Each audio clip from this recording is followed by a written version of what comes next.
Lyric writing can be a long and difficult, frustrating process that still ends up having subpar results that we're not happy with, which is so frustrating. So in this video, we're going to talk about 3 different ways that you can ruin your lyrics. So hopefully we can avoid falling into that trap. Let's talk about it.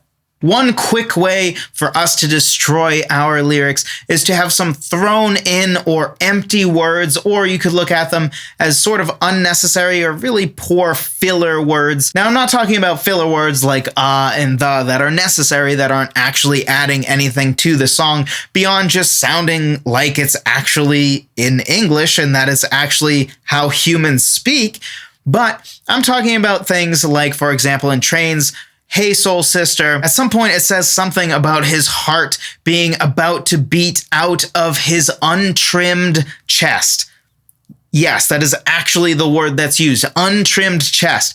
Now, we all know that it's completely irrelevant to the song that his chest happens to be not trimmed. We don't really care if he went waxing before he wrote this song or not, right? We don't care about his chest hair. That's not anything to do with anything in the song. And really, the only reason that it's there at all is it has the right amount of syllables, and you can tell that that word was just thrown in. Of course, they don't really want to make a point of untrimmed chest, and yet it sticks out like a sore thumb because it's still a word that's not something like or the or a more neutral word. It is a real word, but it just awkwardly draws attention to the fact that it's an untrimmed chest when that's not the point the line's trying to make. The line is really trying to talk about, I'm so obsessed with you that my heart is gonna beat out of my chest, right? Which is a fair enough point to make, but once you say untrimmed chest, it just gets weird. So don't do that. Make sure you're being intentional with the words that you are choosing to use. You don't want to throw in words that can end up making the lyric sound super sort of cringe or just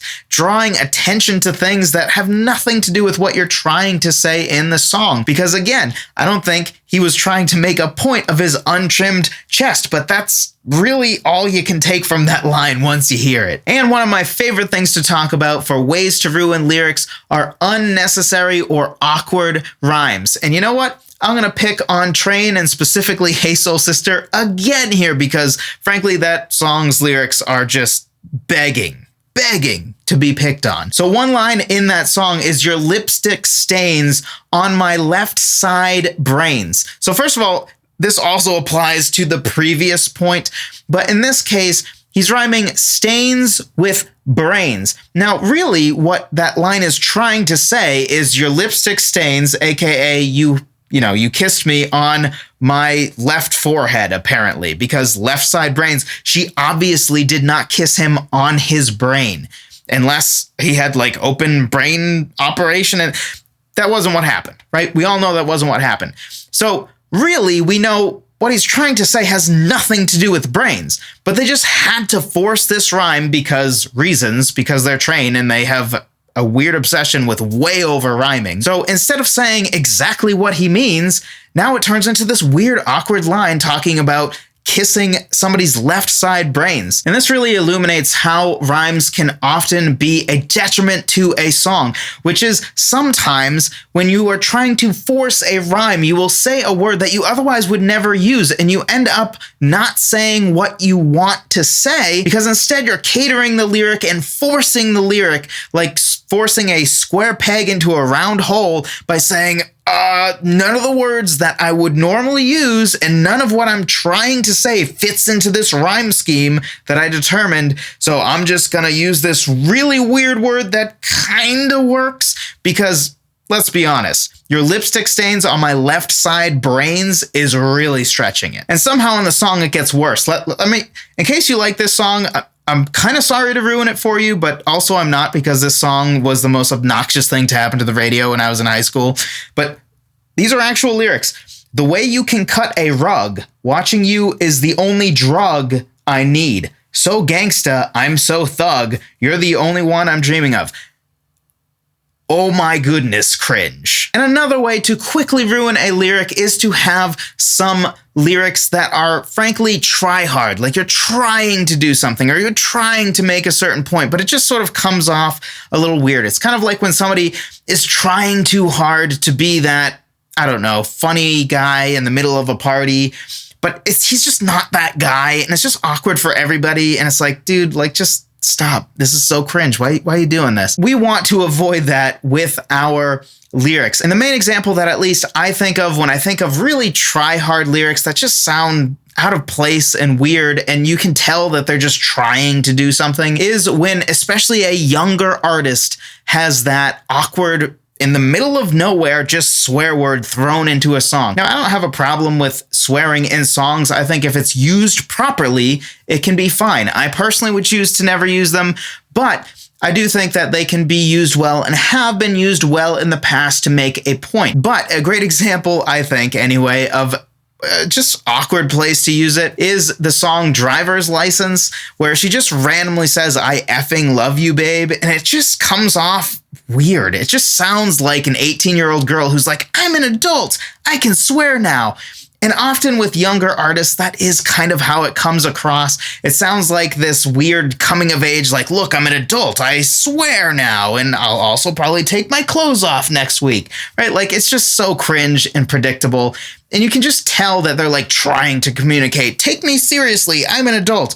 But of course, usually what happens is exactly the opposite. It just ends up making them seem even more young. It kind of reminds me of that great Will Smith line in iRobot where he says to Shia LaBeouf's character, "Stop cussing, because you're not good at it." Anyway, it sort of reminds me of that. We don't want to be trying too hard and like trying to make a point with our lyric.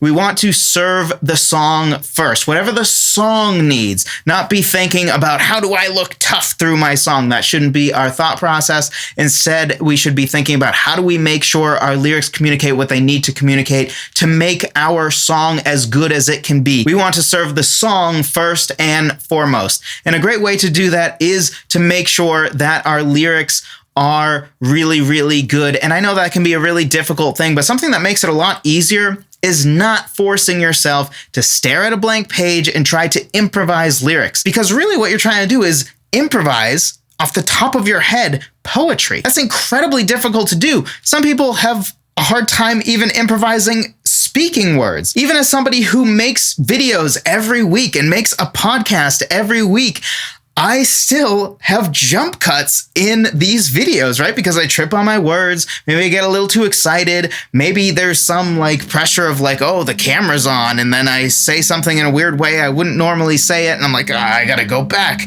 Cut that. That sounded stupid.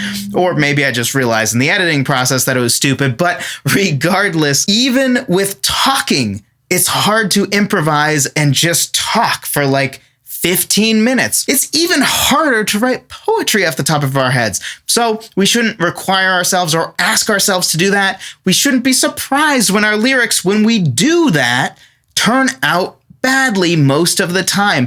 So instead, we should break it down into smaller steps. So if you're interested in doing that, be sure to check out my free guide on the 6 steps that I use when I am writing my lyrics in order to make sure that I'm not relying on the muse, I'm not relying on inspiration, but I can repeatedly write lyrics that I can be proud of, that I can feel past what I like to call my frame test, which the basic idea is, if you print out your lyrics, put it in a frame and put it on the wall, would it pass as poetry? Do the lyrics still seem good when they're just read by somebody without the melody or without the music to sort of cover up how weak our lyrics are? We don't want to do that, though. We want to have lyrics that when you peel back all the other layers and all that's left are the lyrics, we want to still have something to say that's meaningful. So if you agree with that, be sure to check out that guide, totally free. Link down in the description below. It will break it up into small steps that are much easier to do so that you can actually have lyrics you can be proud of consistently rather than relying on the muse.